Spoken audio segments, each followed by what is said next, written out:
Okay, we're live. Hi, John. Corey, great to see you. Hello. So, guys, this is John Horn from Stub Group. It's another Google Ads agency that one of the things that they specialize in is actually account suspensions, and more so understanding the inner workings of Google and what Google does not like and what causes suspensions to happen in the first place. So, the best thing you can do to not get suspended is know the things that Google's actually looking for, which they don't seem to give us that much information. And you're a lot better off getting information from somebody who's just seen and dealt with a lot of different suspensions before, went through removing a lot of suspensions, and that's certainly what John has done. So I'm going to let you, John, tell us a little bit more about yourself to start out with. Yeah, absolutely. So, like you mentioned, I'm the CEO of Stub Group. We're a digital advertising agency. And like you said, one of the areas that we specialize in and focus in is helping advertisers fix suspension issues with Google, get back online. And we have an entire team that is here at Stub Group that's completely focused just on this, just on Google compliance and fixing suspensions. And it's something that we've kind of been doing for a long time. We started doing this work, kind of dabbling in this space over a decade ago, and over time just realized, hey, there is a significant need in the market. There's constantly accounts are being suspended for a wide variety of reasons. And like you mentioned, Google is not very good at helping you when you have suspension issues, figure out what went wrong, how to fix it, and how to get back online. It's a little bit like you're in the court of law and you're guilty until proven innocent is kind of the way they approach it. And so Yep. over time, we've just learned, lots of kind of pattern recognition and tidbits we've gotten from Google over the years, and a lot of different things we've been able to piece together to create a system where we have a high success rate of helping people actually comply with Google's policies, prove that to Google, and then get back their ability to advertise with Google. Great. Thank you, John. So, yeah, and to go along with what you said, ultimately the main issue that I see that's been going on is Google's using AI to try to reduce costs, staff costs, and they really just apply these broad-based rules, and you get hit in the you get caught up in the dragnet, and you could have done legitimately nothing wrong, and they know that. And the idea being that if you actually are doing something wrong that you're doing wrong, you won't try to appeal anything. And if you are doing something right, you appeal it. And it's like you got to prove your own innocence just to save Google some money. And then on top of it, of course, Google, unless you're a big advertiser, you can't get them on the phone. And oh man, Google's cost cutting measures has really made a lot of advertisers' lives hell in the recent years. Anyway, Yeah. do you agree with that, huh? 100%. Yeah, it's very true, and there's a very significant aspect, like you said, of algorithms and automated and AI that is often flagging accounts initially, and sometimes there's a couple of different categories. Sometimes advertisers have actually violated something, but not in a malicious way. There's a lot of policies that are not very well disseminated by Google, and they might have done something simple that they didn't even know was a problem. And in those instances, it's about trying to figure out what the problem was that triggered the system and then fixing that. And then other times too, like you said, the advertiser didn't actually violate anything or do anything wrong, and they still got flagged. And we still have to prove why they didn't do anything wrong and why they should be let back on. And not only is the automation and the AI a part of things initially when flagging accounts, but also it's a part of things in the appeal review process. When you submit an appeal, many times that appeal will be, it might be reviewed by a human, but not always. Many times it'll be actually reviewed just by the system, by the AI. And so not Wow. only are you trying to craft an appeal with common sense that would make sense when a human reads it, you're also trying to craft an appeal that would make sense when it's not a human and they're just looking at other things. So it's a real interesting challenge, put it that way, to work with the system right now. So they're actually taking things to the next level. They're having AI do the initial, reconsideration request review. And then, if you're still not getting through, then you finally get through to a human. How frustrating. Yeah, Yeah, it is frustrating for advertisers because at the end of the day, we want to pay Google money. I mean, we want to make money obviously, but we're just trying to give them money and run on their platform. And it's ironic and frustrating how difficult at times they make it. Now, I don't want to be too negative about Google because there are reasons they have these things in place. They are trying to protect the ecosystem, and there are tons of bad actors out there who are doing things Yep. wrong, who are scamming you, who are, have viruses in their websites, etc. And so I'm very glad that Google has processes and systems in place to take those bad actors down, because otherwise I wouldn't be comfortable clicking on a Google ad and I would never know what's going to happen. So it's there are a lot of good intentions that have created the situation we're in. Unfortunately, there's just not enough of a kind of a recourse in place for when things go wrong or when legitimate advertisers just get flagged by the system for how they can explain to Google that, hey, we're cool and we should be back online. Yeah, as they say, crooks are ruining the world. So all the bad actors have made everybody else who's not doing something wrong, just our lives are harder and harder. So it's really not Google's fault per se. And if they let bad actors on the system, nobody's going to trust ads, and then we don't have anything. So, Right. with that said, so I have some questions here I'd like to ask you, John, that I think that our audience will be able to learn a lot from and just using your expertise to try to sort out both how to get rid of a suspension and then, of course, how to prevent suspensions as well. So, the first question I had was, like, let's just say, today I just got suspended. You stumbled upon this video and you're just looking like, where do I basically start? What would you say the first move you would take in that situation? First, I'll say what not to do. So the temptation when this happens is, I shouldn't be suspended. I'm doing nothing wrong. Let me send a quick appeal to Google. And they click this button and basically say, "Hey, what am I doing wrong? I'll fix it." And that is not something you should do because Google will not tell you. It is not a conversation with Google. They're not going to come back and say, "Oh, you did this, you did that." They're simply going to say, "You haven't proved that you fixed the problem that we find, and you're still suspended. And now you've used up your first appeal attempt." And while there's not technically a limit on the number of appeals that you make, there's definitely the reality that if you keep making appeal after appeal and not fixing issues, solving problems, Google's going to get to the place where they are necessarily going to review your appeal with the same amount of care as they might have reviewed your first appeal or second appeal, because they think you're just abusing the system and not trying to fix problems. So every appeal should be done very carefully. So if you get suspended, take a breath. First thing, read the policy that Google said you have violated. There's a couple of most common policies: suspicious payment activity, circumventing systems, unacceptable business practices. Those are the most common ones. There's others as well. But first, look at that. Look at the examples that Google provides of things that might violate that policy and see, are you doing any of those things, or do those things make sense? Now, those policy descriptions that Google provides, they're not comprehensive. So unfortunately, it's not like it's a checklist where you can just go down this list and say, okay, I'm good because I'm not doing any of these things. They are not comprehensive. They're very broad policy documents that just give you some examples of what you might be doing wrong. But that'd be the first place that I'd go, is look through that. And then, you have a couple options. You can continue, working on your own to appeal things, or you can reach out to an expert like Stub Group. Either way, at the end of the day, the process that's being taken is trying to identify what policy violations might exist with your website, with your ad account, with your messaging, with anything that's going on, because there could be problems in any place. It could be in the ads, it could be in the URLs, could be on the website, it could be pages that aren't landing pages you're sending traffic to, but that are on your website. It could be things that are missing from your website, like not having appropriate policy pages. It could be payment issue related, Google seeing something concerning with your payment method or your billing address, a lot of different things. And so first step is trying to figure out anything that might be wrong, fixing it, and then going through the appeal process with Google and trying to craft an appeal that will prove to Google what you've done to fix things and why you're legitimate. Okay, great.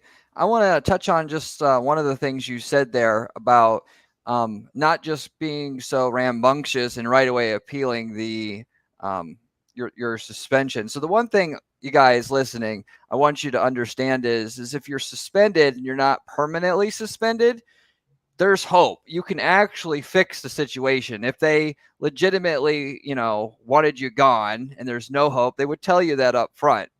So they're very good about that. And then with that, it's really hard to get permanently suspended. So it might seem like kind of hopeless, even if you've got submitted appeal once already and it's gotten denied. Ultimately, there's a way to fix it, and basically, you just have to figure out what it is. And then, like John said, I actually seen this myself as well to verify what he's saying. That if you go ahead and you just are guessing, oh, let's just change this, because what people will do is they'll say, oh, I don't think I really did anything wrong, or I don't really want to change my landing page because it's a good landing page. I'll just change a couple things and then ask for reconsideration, and then they get denied, and then they'll just do that over and over again, and you will lose your responsiveness from Google, and you'll get like lower tiers of support. So you definitely don't want to burn your bridges, if you will, or your reputation with Google through the reconsideration process. You really want to take what you're doing seriously and try to put the full effort into what you're doing. And honestly, it's kind of like, for a lot of the reasons you're suspended, it's so complicated. You're really going to be better off dealing with an expert who's just deals with this stuff, because it's very hard to even just figure out what's going on. I mean, you can read through the documentation. Sometimes it's obvious. A lot of times it's not. And just don't get in a situation where you're in reconsideration hell, where it takes 4 days for them to get back to you, and it's in broken English or whatever. So you're better off, especially if your account, that's your livelihood. I mean, just treat it seriously. So anyway, thank you very much for that response. I agree with everything you actually said there. So the next question that I'd like to ask is, are there like any niches that are like too much trouble to set up a campaign for? Because like, for instance, supplements. A lot of guys I see, they're making money, and they might be making tens of thousands of dollars a month, and then boom, they get hit. And then it's a big problem to try to get back online, and then they'll get hit again. Like, it seems like Google's prejudice against certain things, and they use the suspension process to kind of like discourage people from doing it, to just like go away without outright suspending you. So what's your opinion on that? Yeah, no, it's a great point. And there's a couple kind of categories, I would say, of industries when it comes to Google's policies. There are some industries where you just explicitly are not allowed to advertise on Google. A good example would be third-party technical support. That's a place where you're not allowed to provide third-party technical support through Google advertising. It's just completely banned. And that's because Google had so many lawsuits and issues that they had to deal with people who were abusing, advertisers who were abusing the platform and scamming people and whatnot. So, and Google has a list of what they call restricted businesses, where if you're on that list, you just can't advertise. Then there are lots of industries, like you mentioned. Supplements is a great example. A lot of things in the financial space, a lot of things just in the general medical space. Affiliate marketing, another example, where they're not technically against Google's policies. There's no explicit policy from Google saying you can't advertise for this service, but it is a very Google is extra paranoid about that industry. And so you often, like you said, see suspensions and ad disapprovals and things in those industries. Supplements, perfect example. And so really it comes down to whether you want to fight the battle with Google. So if you're a supplement brand, there's a very good chance that you're going to run into disapprovals and suspension issues. It's not a guarantee. There's plenty out there who haven't, but plenty who have. And it'll be frustrating. It'll, have your ads down for times. There are times where I have seen suspensions that just never ever get solved. Essentially permanent suspensions. We see some of that because of just the sheer volume of suspensions that we help out with. Sometimes Google's no is a no forever, and especially in some of those more sensitive verticals where Google is prejudiced towards it for whatever reasons. So if you're in one of those kind of sensitive verticals, I wouldn't say don't do it. But I would say know what you're getting into. Know that it's going to be a slog. It's going to be frustrating, and you're going to have to spend a lot of time not running your ads, but just trying to keep your ads online with Google. Okay, makes sense. All right, John. My next question I had for you was like, would you say the top 5 things that get you suspended the most with Google by doing that kind of Google hates the most, and are the most common things people get suspended for? Yeah, some of the top reasons that come to mind, and there are a lot, but some of them, payment issues often. So if Google sees, let's say you're paying with a credit card that is in another Google Ads account as well, or you have a billing address that is in another Google Ads account, I often see that cause suspensions. That's in a great example where that's not against Google's policy. You're allowed to pay for multiple ad accounts with the same credit card, but it is similar to what a lot of bad actors do, where they might have a bunch of ad accounts with same payment method, that kind of thing. And so often I'll see Google suspend accounts for what they call suspicious payment activity for some kind of reason related to that. So that's very common. On the e-commerce side of things, Google Merchant Center accounts get suspended a lot, and then often the ad accounts tied to them will be suspended as well. And a lot of those suspensions generally have to do with things like missing policy pages on the website, so not clearly communicating to people things like what's our shipping policy, a return policy, a refund policy, contact information, things like that. Or sometimes just not having enough information about the business to where Google's concerned, this might just be like a fly-by-night operator that's not actually going to deliver products to the people clicking our ads. And so you've got to prove legitimacy to Google through a variety of ways. So we see a lot of suspensions related to that. Another common thing would be if you have any kind of hack into your website where, let's say, malware is installed, as an example, Google will suspend things, as they should, because they don't want to send traffic to a site that has malware. But even after you clean up that malware, it can still be very hard to get Google to flip the switch to let you back on. So we see that type of thing happen, as well as compromised accounts. Someone hacks into your ad account and starts doing things in there, and Google shuts it off.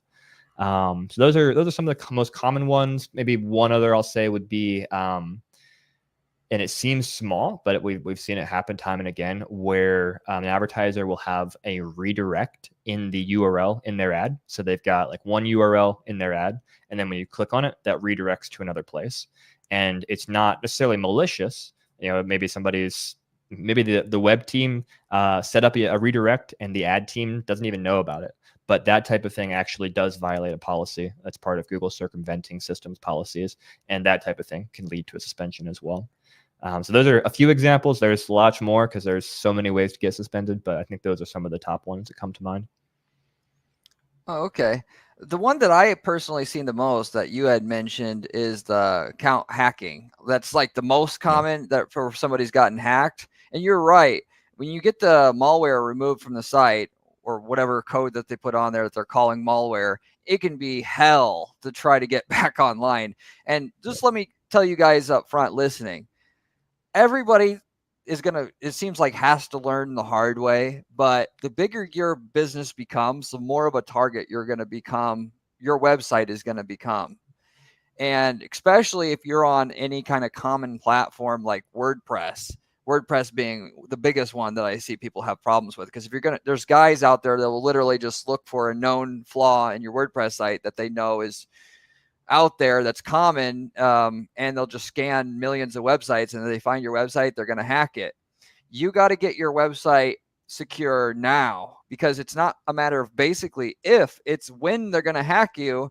And when it may not seem like a big deal now, but your goal with your ads is to get up to like where you're spending tens of thousands a month, making millions of dollars a year.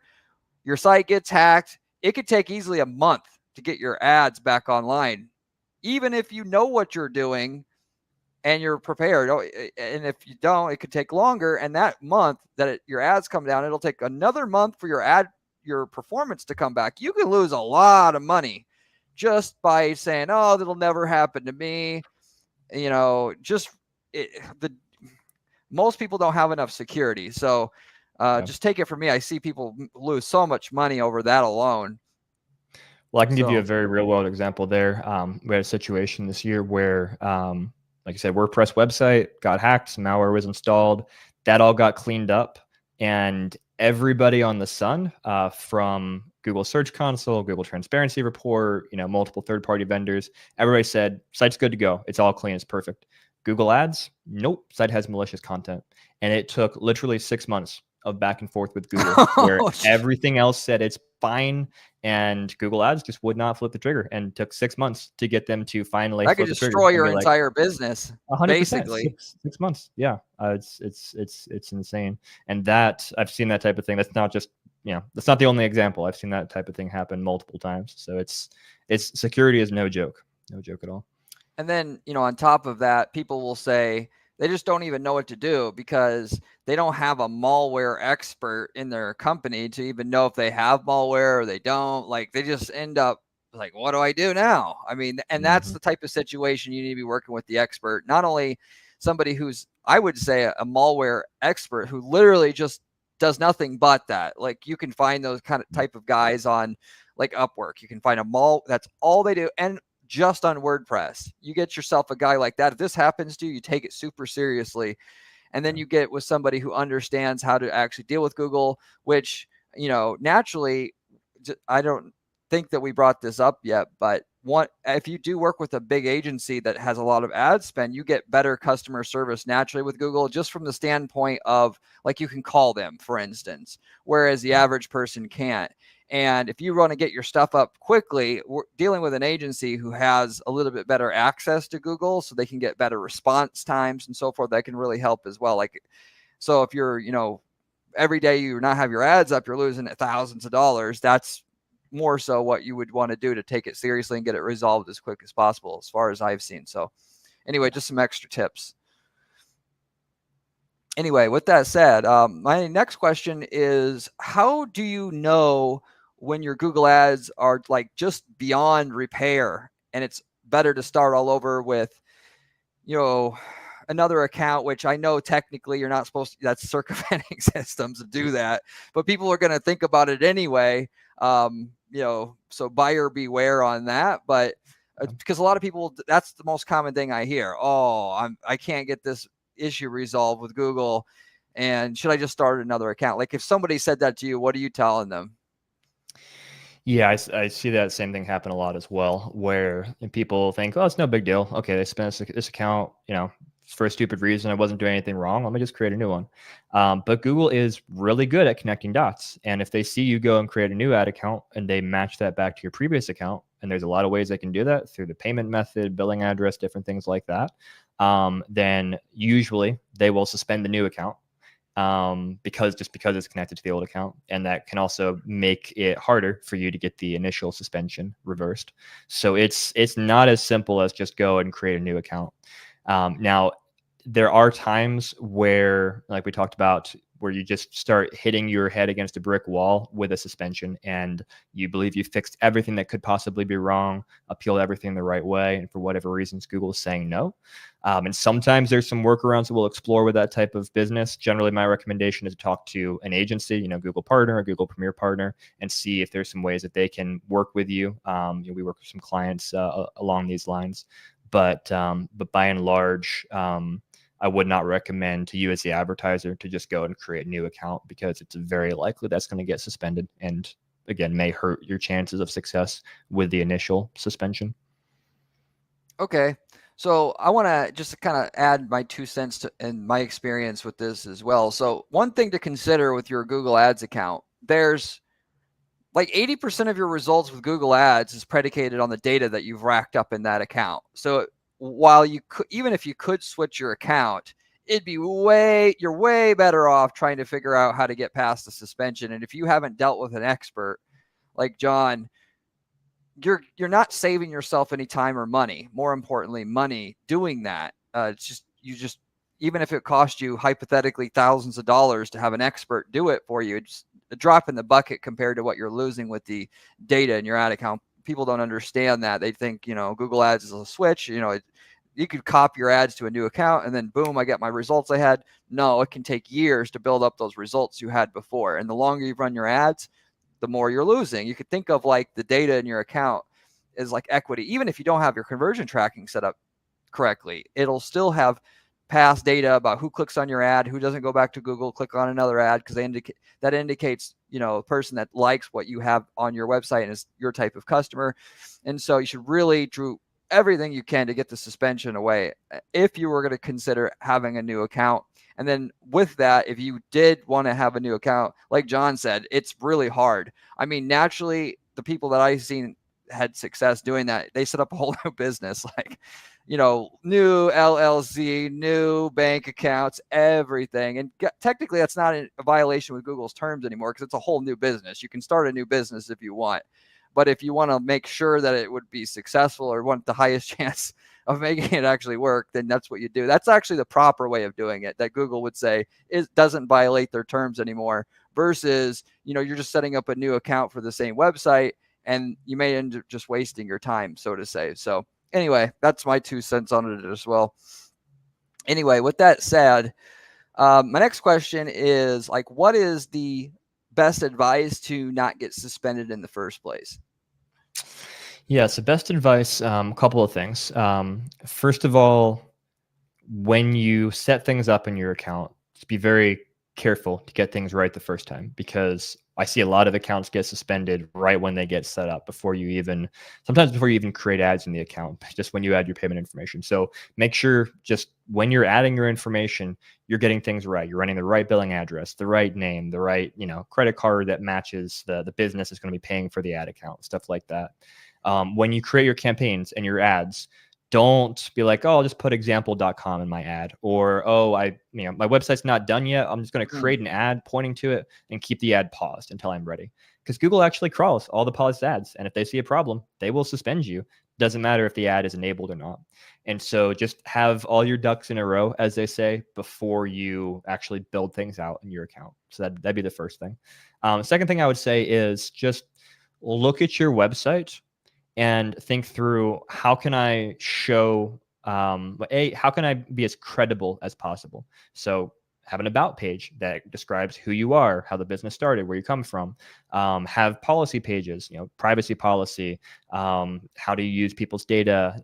If you're in the e-commerce space, like we talked about, shipping, returns, things like that. Just have a well built out website that provides the information that people might reasonably expect it to have when they get to your website, because that's what Google is looking for as well. And then I think the last thing I would say is spend some time reading Google's policies. Again, they're not comprehensive, so they're not going to solve everything that could possibly go wrong, but you'll see, I'm confident, many things that you probably aren't aware of, like that redirect rule I mentioned. Most people have no idea that exists because it's not on their radar, but it is actually mentioned in Google's policies. So if you read through Google's policies and have an idea of what you're getting into before you start, you can mitigate a lot of problems and save yourself a lot of time and headache and expense and missed opportunity cost down the road. Okay. I have a couple other thoughts here as well. And so one, you had mentioned about suspensions, like right when you start up the account. And is there, other than like not doing what you were saying, put in there like example.com in the URL, like, is there a way to make sure that that doesn't happen? Because that happens a lot and it really kind of pisses people off. I mean, frankly, Yeah. they don't know what to do, or like what triggers that, other than There's no way to guarantee it, which is very frustrating. Because, and Google is very non-transparent too with all, of course, it goes into why they suspend accounts. So, I've certainly seen times where everything looked right, like the billing information was entered correctly, things looked fine, and Google still suspended it. Probably the most common thing I see in that case is that we really dig into things and do detective work with the client, and then we realize, oh yeah, I had an ad account like 5 years ago with this email address. I forgot about that, but Google did not forget about that. And maybe that account was suspended, or even if not suspended, still Google sees multiple ad accounts now, and that looks suspicious. So I see that type of thing happen fairly often. And then sometimes, I mean, we've had a client where Google has it out for them. I don't know. I don't know why. They literally, created the account, entered their billing information before they even entered campaigns or anything. They got suspended. We got them unsuspended, and then Google suspended them again. we unsuspended them. Google suspended them. Like we've unsuspended them multiple times, and usually when we submit an appeal, it's like within a day they get unsuspended. And so there's obviously something algorithmically going on in the back end that's flagging something about their site. We've got some theories about what it might be because they're in an industry that's kind of close to an industry that's not allowed. They are allowed, but there's some keyword overlap that Google may be seeing and saying, "Oh, we think you're in this industry," but they're actually not. And so that kind of thing happens sometimes as well. At the end of the day, what I tell clients a lot is that the only consistent thing about Google is their inconsistency. And just because something did or didn't happen one time or one day to you doesn't mean it won't happen again. Just because your competitors are running ads fine and they're being more aggressive with their messaging than yours, but you're suspended, Google doesn't really care. They're very inconsistent. And so at the end of the day, it's just what can we control and how can we give ourselves the best chances of success with Google. Yeah, telling Google that they're a hypocrite isn't a defense. They don't care. I see it all the time. Why, clients ask us why, well, they're doing it. And it's like, well, that doesn't matter. I have also another just question that I thought of here. So, let's say you are in industry that or niche that's kind of like in that gray area or whatever. Would you suggest that a guy like that or gal goes to you and has them look over your website, your landing pages? Because I know certain agencies, like in the Facebook world, where you can send your ad to them, and be like, hey, should I even run this? Because on Facebook, it's really touchy. Like you can run an ad, get an account shut down, and that's it. You're done. Yeah. So, I mean, Google's more sturdy. That's one of the reasons why I love it so much. But would you agree that they're going to see a lot of value in coming to you and then having you check it all over in advance before you got a suspension, just to prevent a suspension from happening in the first place, like bless it, if you will? Absolutely. Yeah, we do quite a bit of that, of the proactive, doing audits of things. Sometimes, regular consulting where we will audit things on a regular basis to say, okay, you made these changes, let's make sure they're compliant, stuff like that. Definitely. And it's not, it's still not a guarantee that you won't have problems because nobody other than Google can guarantee what will happen in that space, but it can significantly improve your chances of not, making a stupid mistake or doing something that we know is going to trigger Google's algorithms to create an issue. Okay, great. So I think that pretty well covers it on all the questions that I had. I don't see that anybody in the chat here had any particular questions that they'd like to ask John. So, with that said, I got so much value out of this myself, just understanding how Google works and why some of the stuff that they're doing, why they do it. So I really appreciate you coming on. And I know or lots of people are going to find this video, and it's really going to help them out when they're suspended or repeatedly getting suspended. So thank you for coming on. Absolutely. Happy to be here. If you're watching this and you're suspended, I know how frustrating that is, and I'm sorry that you're in that place. And it's never a fun conversation to have. But yeah, hopefully some of these insights were helpful. And if you are looking for more white glove help and actually getting back online, we're always happy to help here at Step Group. Okay, and they can find you, and what the Stub Group's website is, where they can find you is stubgroup.com. Yeah, let's go to stubgroup.com, and you'll see very easily how to reach out, schedule a conversation with our team where we'll just basically ask some questions to understand some more about your suspension, what's going on, make sure that we believe we can help you, and then walk you through what that process looks like. And I know you regularly cover Google Ads suspension tips and tricks on your YouTube channel. So why don't you tell our audience how to find that as well? Absolutely. Yeah, just search for Stub Group on YouTube. You'll see our YouTube channel. And like you mentioned, Corey, we put out a lot of free content about suspensions, about specific types of suspensions, about changes in policies, because Google's always releasing new policy updates. And so there's a lot of free content there that a lot of people find helpful. Okay, great. Well, guys, if I had a suspension and I was pulling my hair out over the issue, I would just contact John myself. So he's the go-to guy for us. So anyway, with that said, thank you again for coming on, John, and we'll end this stream. Absolutely. Thanks, Corey, for having me. Appreciate it. Yep. See you later.